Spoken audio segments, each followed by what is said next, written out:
Good Friday eventide, everybody. It's actually it's only morning here for me, but I hope everybody is having a great Friday. I am kind of in between some things right now, and welcome back, Gearhead Daily. I'm your host, Eric, as usual, and I got a lot of things going on at the moment. And so you might have noticed that I didn't have an updated video in the past week or so, and been kind of busy with a lot of things. So I thought I'd catch you up to date on all the things that I've been doing because I like to stay busy. I like to do things, and I'm one of those people that if I can't really just sit down and watch like a football game or a hockey game or something, even though I did watch the Stanley Cup.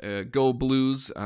Curtis Joseph was my favorite goalie for a while. I played hockey for a long time. So Cujo was on the top of my list. Really liked him, and really glad to see the St. Louis Blues come up with that Stanley Cup win. That was really cool. Game 7, they were getting dominated by Boston all game long, and it was great to see that happen. So I'm not one of those people that can sit down and watch a game and just do nothing, because I'm a believer that you're kind of always doing something, right? You're always doing something with your time, your energy, your this, your that, right? You're always doing something. So it's sitting down and doing it, watching something is just kind of nothing. So I'm always reading something, or I'm building something, or I'm writing something, or I'm thinking about doing something, which sometimes is work in and of itself, just using your brain.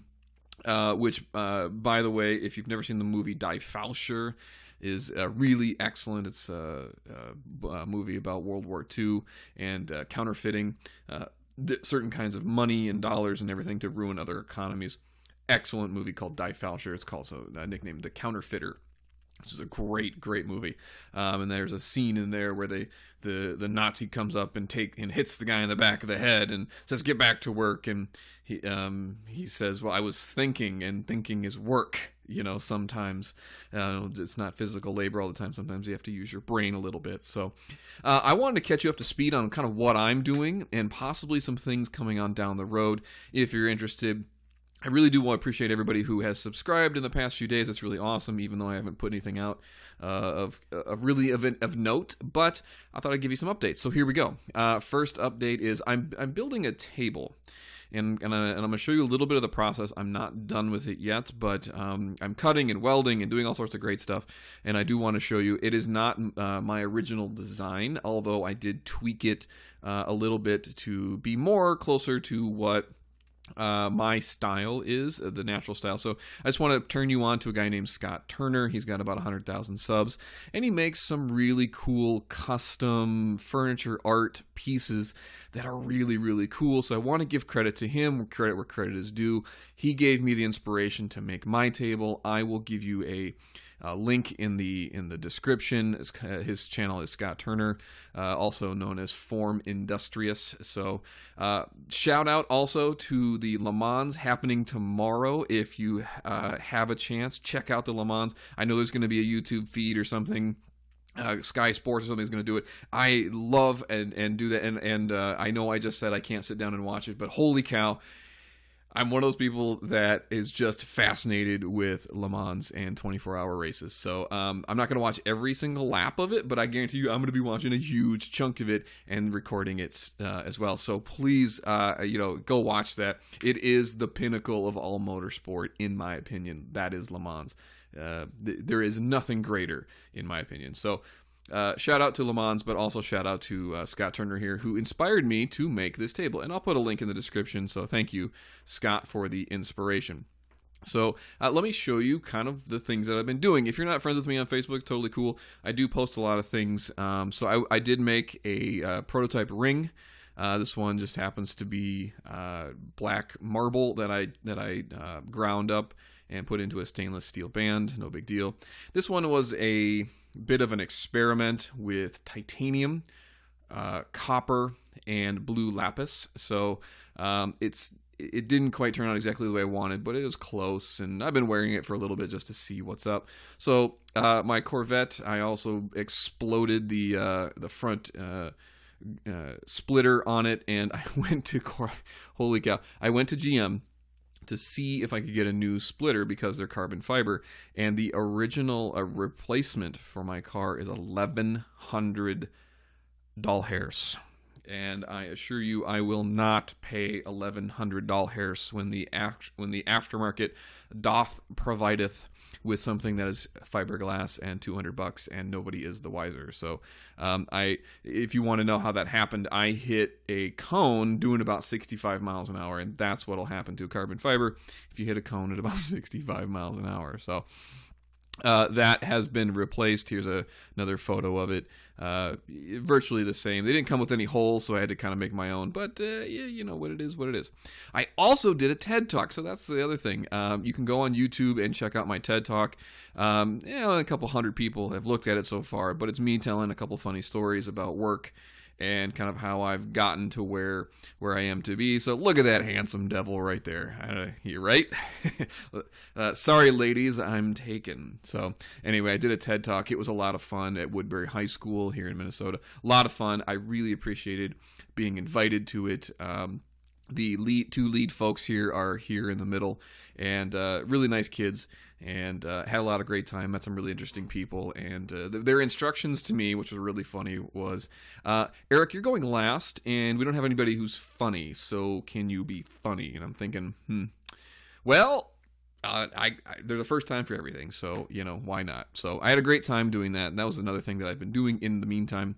I also got an order for a ring of mine, so they ordered a Whiskey Barrel oak ring. I have an Etsy site that I kind of, don't really promote a whole lot, but I'll make some custom rings for people because it's a fun hobby to do, and I enjoy doing it. And this is the end result of the ring. I thought it turned out very well. So it's a Jack Daniel's Whiskey Barrel oak. Wrapped in Damascus steel. So that's basically what it is. And I think it turned out pretty darn sharp.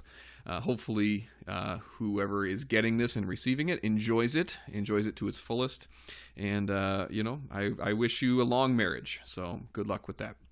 Also, in that time, the wife wanted a fire pit. Okay, so she wanted it mobile and moving around, and I started thinking about it for a little bit, and I found a local place that services semi-trucks, and asked them if I could go root around their bin for a little bit, and they said, sure, Eric, you can go root around our bin, and I found a bunch of old, these steel rims, which are about 3/8 plate steel.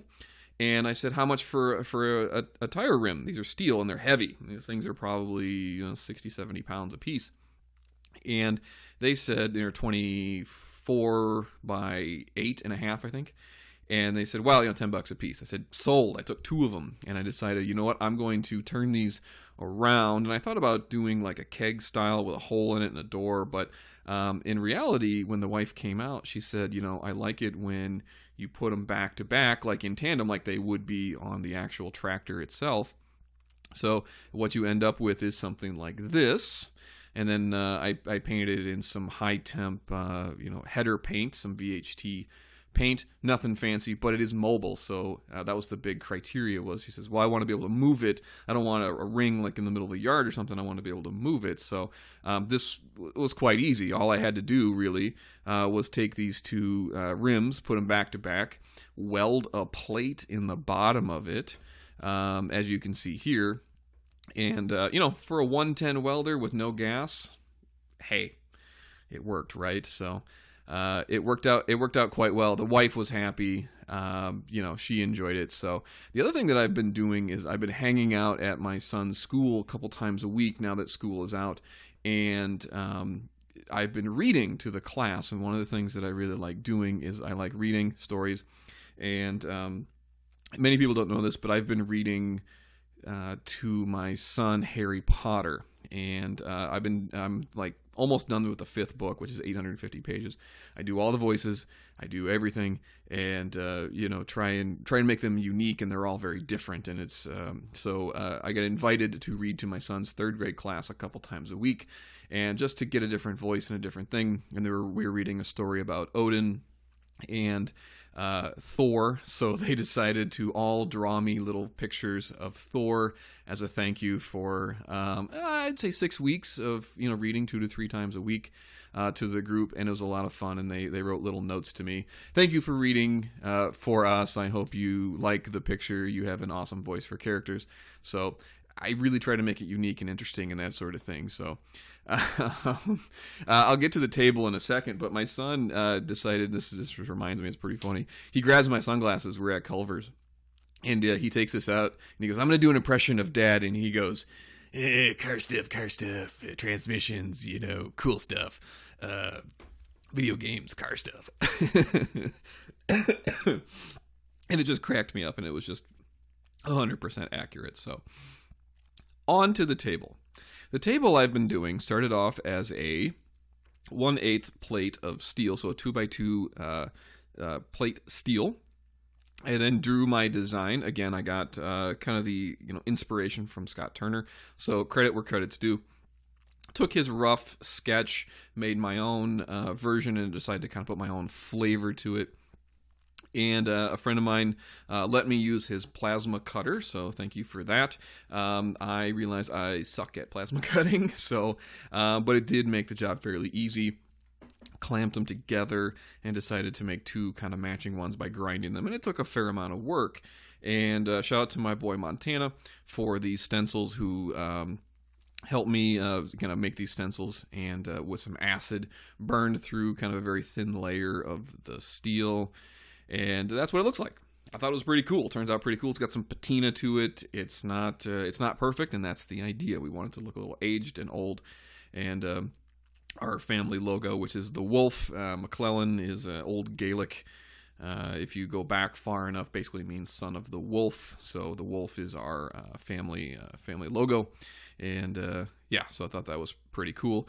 And I put a band around it, welded it, and put the kind of spot welds around it to make it look like they are rivets. They're not. They're just little, spot welds that are a little bit higher than you normally would. I got plenty of penetration. Don't worry about it. And I got a video of most of this stuff. So hopefully once I'm done, I'm going to put some video out there so you guys can check it out. Made 2 of these that are similar but not identical. Because again, we want it to look handmade, and we also wanted to make industrious and that sort of thing. Made a couple pipes in between that are threaded and have some nuts welded on the end, and that's going to be the base of the table. And the table's going to go kind of in this middle here, and we're going to use some alder wood, some knotty alder wood, Knotty, not the other naughty. Get your mind out of the gutter. And we're going to make a table, so it's going to be pretty cool. It's going to be as wide as the base at the bottom there, and it's going to be about 40 inches. So this is going to be our coffee table. And as usual, I'm a victim of my own success. The wife says to me, well, geez, this doesn't really fit the aesthetic. You're going to need to make 3 more of these. So now I have to, I got to make a whole bunch more of these in different sizes and shapes. So anyway, wish me luck on that piece. And the final thing that is going on, and I realized that that's kind of a lot. I'm like, holy cow, I've been kind of busy.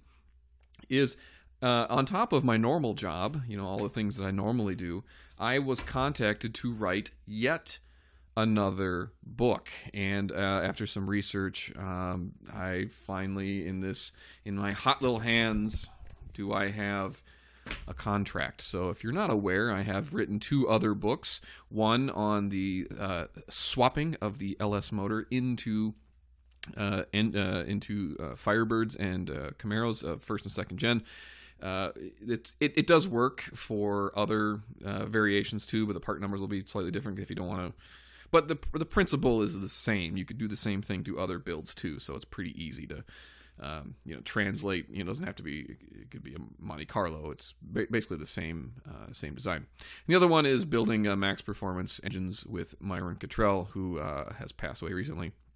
But, I took all of his knowledge and put it to paper, and so that is kind of his legacy going forward. So they did contact me, and I've got in my hot little hands here a contract. See? Little contract. In duplicate from my publisher from the other books, Cartech, and wanting me to do it, and I'm not sure... do I do it? Do I not do it? I don't know. So, on top of all the things that I normally do in life, this one, will take me about a year or so. I'm thinking I'm going to sign it. I don't want to give you the topic away right away because I want to leave a little mystery, but I don't know. What do you think?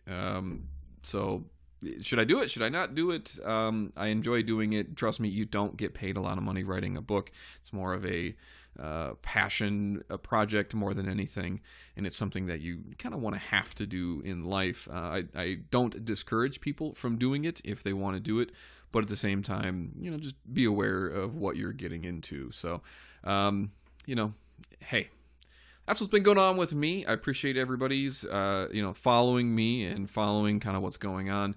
The channel might be going in a different direction. I don't know. We'll see. It might be doing more build stuff, might be doing restoration stuff, commenting on car things as they happen. Who knows? But appreciate everybody's time and making it through the video. What do you think? Should I do the book? Kind of leaning towards yes. So anyway, I've been busy. That's what I've been up to. What have you been up to? Let me know. Put it in the comments, and I'll check you guys later.